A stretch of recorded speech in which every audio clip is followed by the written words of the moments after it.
amis, ça fait grave plaisir de vous retrouver pour une nouvelle vidéo. C'est votre gars sur Jeff, J-E-F, pour une nouvelle vidéo. Et aujourd'hui on va encore parler de rap, de musique. Et après le tout dernier clip de Suspect 95 qui a fait un gros tabac en featuring avec Youssoupha, Société Suspect, j'ai eu beaucoup de réactions positives et je vous remercie infiniment. À la base c'est pas cette vidéo que je vais faire une vidéo sur le tableau pour vous publier ça normalement ce vendredi. Mais là il y a eu des actualités autres qui sont succédées et il fallait forcément que je fasse une vidéo sur ce clip de Suspect 95 dans ma tête. Que je pense que c'est vraiment le clip qui est au cœur de l'actualité du moment.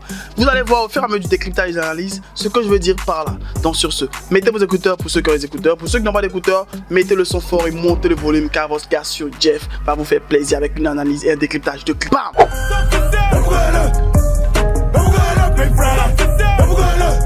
Avant de sortir et annoncer officiellement son grand retour sur la scène musicale avec son album et autres qui devait commencer à travailler et tout ça, Suspect 95 avait véritablement disparu des radars. C'est-à-dire à part l'émission dans laquelle on le voyait sur Live TV La Réunion où il faisait des apparitions en tant qu'animateur et tout ça. Mais on va se dire un petit truc. Je pense pas que l'émission soit en direct. Ils enregistraient et après ils diffusaient. Donc il avait vraiment disparu des radars et on le voyait plus du tout. Jusqu'à ce que pour l'émission de La Réunion, on le remplace par un autre animateur. Beaucoup de personnes cherchaient à savoir où Suspect 95 était passé et tout. Et il nous a sorti un clip dans ma tête le 18 novembre 2022. Bon, mauvais timing. Le clip au moment où je tournais la vidéo n'était pas encore 1 million de vues. Même si le clip est assez intéressant, que ce soit dans les lyriques, la mise en scène et tout. Quand je vais pas y analyser, vous allez voir. Mais mauvais timing parce que le clip est sorti en pleine Coupe du Monde. C'est vrai, la Côte d'Ivoire participer à la Coupe du Monde, on sait. Mais avec toutes les filles qui ont commencé à jouer un XBet pour voir leur agent des fêtes, tout le monde regardait la Coupe du Monde. Donc sortir un clip était la pire idée qu'ils pouvaient avoir. Ce qui fait que selon moi, l'un des meilleurs clips de l'année 2022 a été passé inaperçu. Pourquoi je dis l'un des meilleurs clips de l'année 2022? Vous allez le voir en regardant d'abord la direction artistique du clip dans ma tête.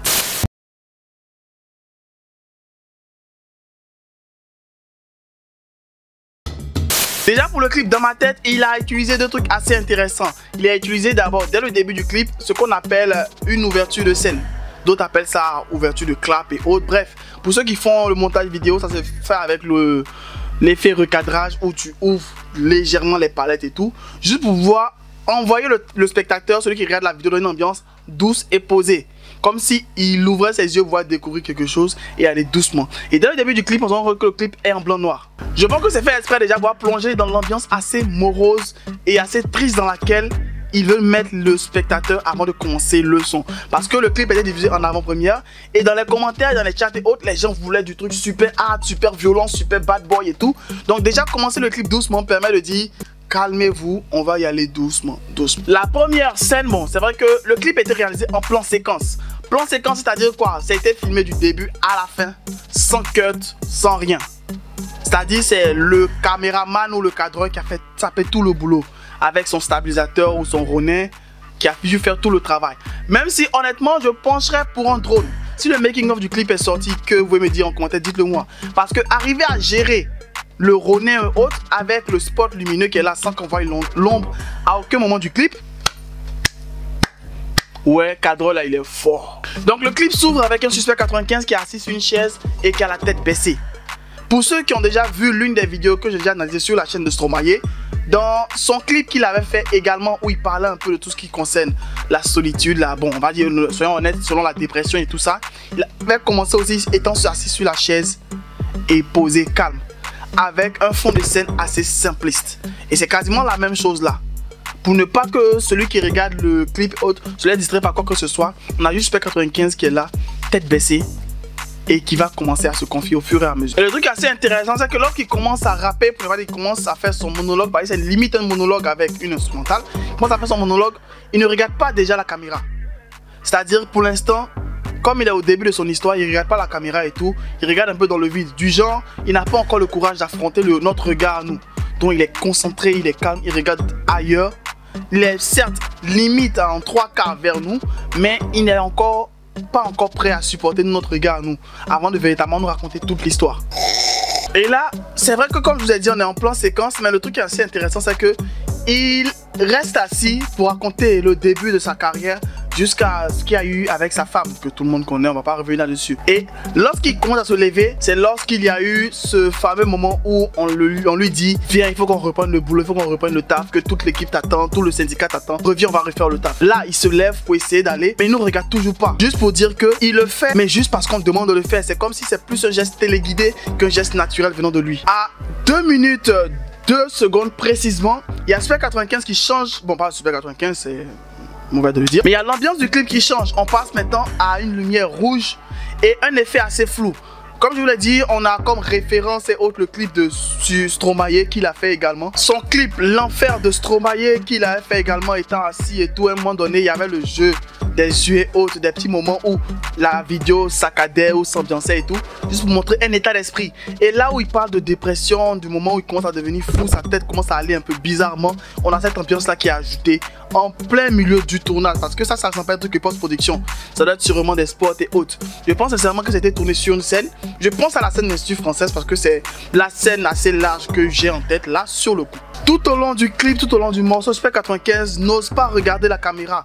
Moi je pense que c'est l'attitude au fait vraiment de mec qui veut refléter dans le clip du genre il va pas bien, il va mal, il veut juste qu'on l'écoute, il veut juste qu'on le comprenne, il veut pas essayer d'intimider avec son regard à lui. Faut pas qu'on regarde ses yeux pour dire ah ouais vraiment il est triste, faut pas qu'on regarde ses yeux autres vraiment ça va pas et tout. Il reste dans cet état d'esprit du fait qu'il regarde pas la caméra et tout ça. Et le fait de jouer nu-pied et dans la tenue la plus simple possible, s'il pouvait il a le jouer à poil. Ça aurait fait plaisir aux filles de voir Super 95 jouer torse nu et autres, ça allait être joli, ça allait te plaire et tout, mais ça allait pas passer en télé ni sur YouTube. Donc là limite il vient dans la plus simple des tenues, sans quoi que ce soit d'extravagant ou quoi que ce soit. Je pense ne pas avoir vu de bijoux autre sur lui, juste pour montrer qu'il vient simplement sans chaussures avec une tenue légère et tout, juste pour nous dire il vient se confier à nous, il vient nous parler à cœur ouvert et de la manière la plus naturelle, la plus simple possible. Tout simplement écoutez-moi. Déjà chapeau, déjà parce que la direction artistique a fait l'effort de nous mettre dans cette ambiance assez morose, assez sombre dans laquelle il voulait nous mettre, dans cet univers de confidence du style on n'est que nous deux, toi et moi, on parle, on discute, je t'explique ce qui va pas réellement et à la fin il termine par j'ai rencontré l'amour mais en attendant je vous dois un album.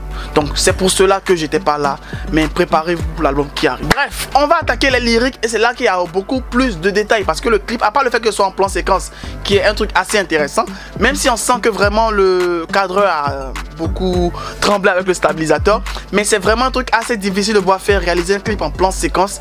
C'est vraiment un truc assez difficile parce que le clip à lui-même il a fait, si je regarde bien, on est à 3 minutes 28. 3 minutes 28, tenir une caméra, surtout si c'est un Ronin qui pèse énormément, pouvoir suivre les mouvements, faire les rotations et tout ça et autres, c'est vraiment très fastidieux et très compliqué. Beaucoup de personnes ne font pas parce que lorsqu'il y a une erreur, on répand tout entièrement. J'essaie de regarder, faire des cuts et des pauses et voir s'il y a eu des cuts pour pouvoir faire un faux plan séquence, c'est-à-dire un moment rattrapé autre. J'en ai pas trouvé. S'il y a d'autres qui ont trouvé, vous me dites en commentaire à quelle minute précisément. Mais il y a juste des moments où il avance, il recule. Souvent c'est utilisé en cinéma pour pouvoir zoomer, dézoomer, pour pouvoir faire des cuts. Mais il n'y avait pas du tout de cuts, c'est des plans séquences entièrement. L'un des clips c'est vraiment celui de Orelsan simple, basique, qui a été réalisé avec un drone qui coûtait plus de 10 000 €.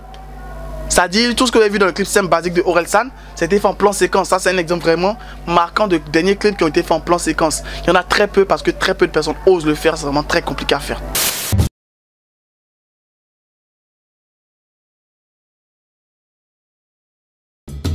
Concernant les lyrics, c'est les lyrics qui m'ont fait choisir cette vidéo là pour aujourd'hui, pour pouvoir la publier.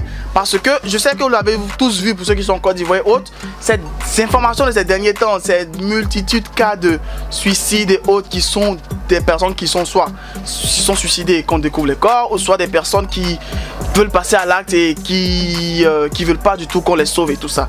Il y a de plus en plus de cas et une étude est sortie disant que la Côte d'Ivoire était 3e au classement africain des pays avec le taux de suicide le plus élevé. Et honnêtement, c'est une chose que beaucoup de personnes voient maintenant, mais je pense que Super 95 à travers ce morceau là a voulu passer le message parce qu'il le dit que lui il a traversé cette dépression là, mais on n'ose pas le dire parce que on est en Afrique. Tu dis tu déprimes, on va te dire champion c'est pour les blancs, alors que c'est un cas vraiment réel. Et prenons lui son cas parce que c'est de son clip on parle. Il a perdu un être proche, un être cher, qu'on le veuille ou non. Un être proche ou un être cher, quand tu le perds ça t'atteint. Et là lui il était on va dire à son climax, c'est-à-dire à son niveau le plus haut. Il n'y a rien de plus dur que être touché à ce niveau là, c'est-à-dire que tu te dis t'es imbattable, t'es intouchable et il y a quelque chose qui te fait chuter totalement. tu te dis que c'est totalement fini. Comme il a dit, il a voulu sur le coup se suicider. Il le dit de manière voilée en disant je voulais en finir et tout ça. Après, c'est vrai qu'il le dit qu'il a pensé au suicide et tout. Mais sur le coup, il a failli se suicider parce que il a totalement disjoncté, il a totalement pété les plombs. Et ça arrive à tout le monde. Et le truc, c'est que dans le texte de Suspect 95, beaucoup de personnes peuvent se retrouver.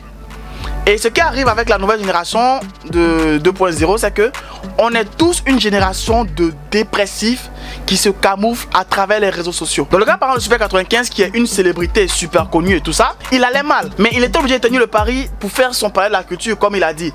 Parce qu'il y a tout le monde qui l'attend, le syndicat l'attend, toute l'équipe l'attend et autres. Il doit le faire.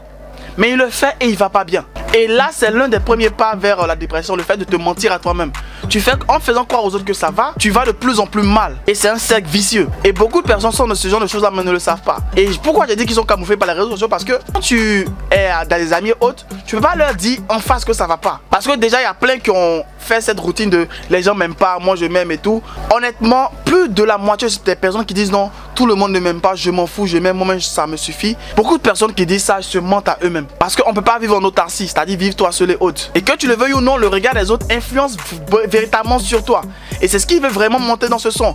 Quand tu prends le temps de écouter beaucoup de textes, beaucoup de paroles, c'est vrai qu'il raconte son histoire à lui, mais tout le monde peut se reconnaître. Tu as bossé autre pour arriver. Prenons le cas par exemple de ceux qui sont au campus. Tu as bossé et tout, l'école primaire, tu as fait les études et tout, tu es le meilleur de ta classe et tout. Tu arrives au campus, tu es confronté à toutes les galères possibles. Faire les inscriptions, c'est compliqué. Tu dois recevoir ta bourse, c'est tout un tracas. Tu dois payer des gens pour pouvoir recevoir ton argent. Arriver au campus, c'est difficile. Le fait que tu n'arrives même pas à avoir un bon logement et autres. Bref, tout cela accumulé en toi. Alors que tu as gravi les échelons, tu n'as pas triché pour être là où tu es. Et tu vois toutes ces difficultés, forcément tu vas te dire qu'est-ce qui ne va pas. T'arrives plus à bosser, tu commences à avoir des crédits, ça va plus, tu commences à dégénérer. Et il y a d'autres qui te disent, il y a d'autres qui vont, excusez-moi du terme, mais ceux qui vont dire, oh c'est la vie, il y a pire que ça. Excusez-moi, mais c'est méchant. C'est sincèrement méchant. Je fais 95, lorsqu'il n'allait pas bien, beaucoup de personnes l'ont accusé directement pour dire c'est de sa faute. Que sa femme, elle a fait ça, c'est à cause de lui, il a délaissé et tout. Déjà le gars, il souffre parce qu'il a perdu quelqu'un et on lui met encore la faute sur lui. Et c'est ce qui arrive avec tous ceux qui sont vraiment dans des cas difficiles, qui vont pas bien. Ils vont pas bien, au lieu qu'on essaie de les réconforter, on leur ajoute encore plus de poids et encore plus de pression, encore plus de stress. Je parle vraiment en connaissance de cause parce que personnellement même j'ai pas encore réussi à me remettre d'un événement qui m'est arrivé il y a quelques temps de cela. J'en ai parlé en vidéo et tout. Mais moi c'est ma manière à moi d'aller bien. Refaire des vidéos, parler aux gens et tout. Et essayer de faire passer du bon temps aux gens. Et très souvent les personnes qui donnent le plus d'affection sont les personnes qui en manquent le plus. Et il faudrait vraiment que je fasse cette vidéo concernant ce clip. Ce clip est juste un canevas pour pouvoir vraiment parler de cela. Parce qu'il faut vraiment qu'on en parle à un moment donné. On a beaucoup de personnes autour de nous qui souffrent, qui ne vont pas bien dans leur chair, qui sont mal et qui ont vraiment besoin de réconfort, de soutien.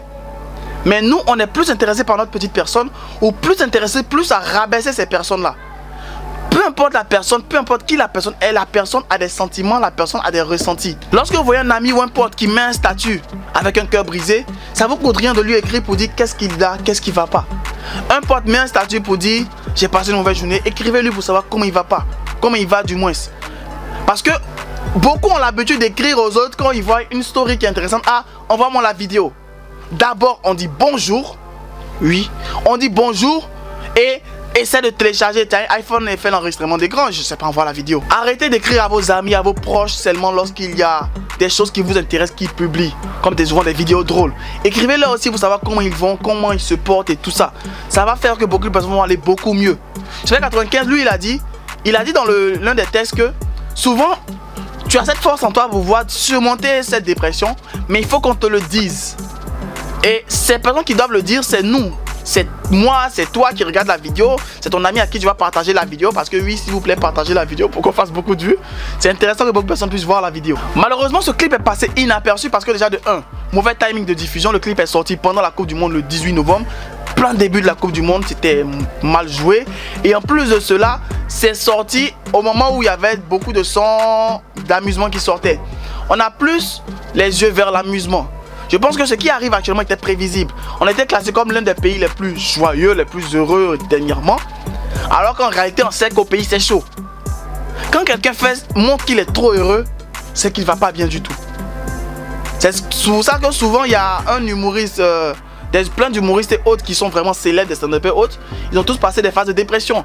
L'un des humoristes que j'aime beaucoup, comme Jérémy Ferrari, a passé une phase de dépression, il a fait plusieurs tentatives de suicide et tout ça. Et ce qu'on appelle des clowns tristes. Parce qu'il va pas bien, il veut faire croire que ça va tellement bien qu'il apporte trop de joie aux gens.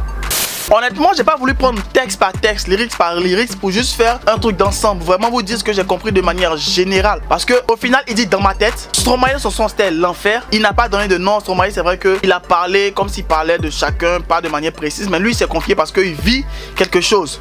Parce qu'il sait que s'il commence à travailler, à bosser sans s'expliquer, les gens commencent directement à s'attaquer à lui. Donc honnêtement, il a quasiment fait ce son là. Il était obligé de faire ce son là. Parce que les gens vont dire, toi tu as fait ton temps. Ce que les gens oublient, c'est que quand on traverse des moments difficiles, pour eux, c'est... On dit, ça fait seulement 2 ans. Mais ce qu'ils ne savent pas, c'est que lorsque tu traverses un moment difficile, toi, ta journée ne fait pas 24 heures. Ta journée fait au moins 100 heures. Toutes les heures sont longues, toutes les minutes sont longues, toutes les secondes sont longues. Donc c'est vraiment difficile. Et l'un des trucs assez intéressants, c'est qu'il montre l'exemple. Il dit que lui, pour pouvoir aller mieux, il en a parlé. Et lorsqu'il en a parlé à des personnes qui sont venues l'aider. Et en plus de cela, il a trouvé le moyen de pouvoir tenir bon qui est sa fille. Maintenant qu'il a une motivation pour pouvoir aller, à chaque fois qu'il se réveille le matin, il dit il faut que je fasse ça pour elle. Lorsqu'il dit bon, si je me suicide, ma fille devient quoi? Si je fais pas ça, ma fille devient quoi? En pensant ici, il a réussi à se remettre sur les rails. Donc c'est un peu comme ça que tout le monde doit essayer de penser. Et la pause de fin dans le clip, il termine en mode Superman, en mode super bad boy et tout simplement pour dire, il a dit aussi dans les textes et autres, et Youssoupha le dit très bien. Youssoupha a dit, ce qui te tue pas te rend têtu. Au lieu de ce qui te tue pas te rend plus fort. Tout simplement que si tu arrives à surmonter cela, tu arrives à passer cette épreuve là, ce que tu vas devenir après là, c'est un champion, un monstre qui va tout briser, qui va réussir tout sans exception, sans même être bloqué par quoi que ce soit. Honnêtement, ça fait super plaisir de faire cette vidéo là.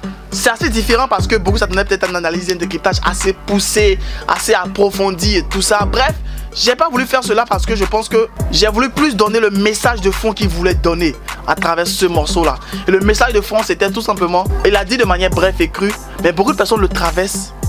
Mais on est en Afrique, tu peux pas l'expliquer. Essayez de voir parler à vos amis, essayez de voir parler à vos proches. Et si vous n'allez pas bien, regardez sur Facebook et autres, il y a des associations et autres qui existent pour pouvoir faire des aides psychologiques. On ne veut pas avoir des psychologues parce qu'on dit non, c'est une affaire de blanc et autres. Nous en Afrique, on est des durs et autres. On est dans un monde moderne où on est affecté et atteint de la même manière par tout ce qui arrive. C'est la crise partout, personne ne va bien. Rares sont les personnes qui disent qu'ils vont bien entièrement. Et n'oubliez pas cela. La génération 2.0, la génération 2000 et autres, on a une génération de dépressifs, de déprimés qui se cachent sur les réseaux sociaux. On fait croire que ça va, on fait croire qu'on passe des best life, alors qu'en vérité, il y a beaucoup qui ont de l'insomnie et tout ça parce que tout simplement ils n'arrivent pas à dormir à cause de tous les problèmes qu'ils ont autour. N'hésitez pas à partager la vidéo à tous vos amis, tous vos proches. Je vous avais promis des vidéos, une vidéo sur le tableau dans le clip de Super 95 et mettez-moi encore en commentaire sur lequel je fasse des vidéos sur des clips précis, je ferai des vidéos parce que bon, finalement c'est votre chaîne, vous faites ce que vous voulez. Moi je suis là juste pour tourner les vidéos. Je suis votre esclave finalement. Sur ce, max de like, max de partage, restez abonnés, restez connectés. C'était votre gars sur Jeff. Bye. Jeff. Cordialement, Jeff.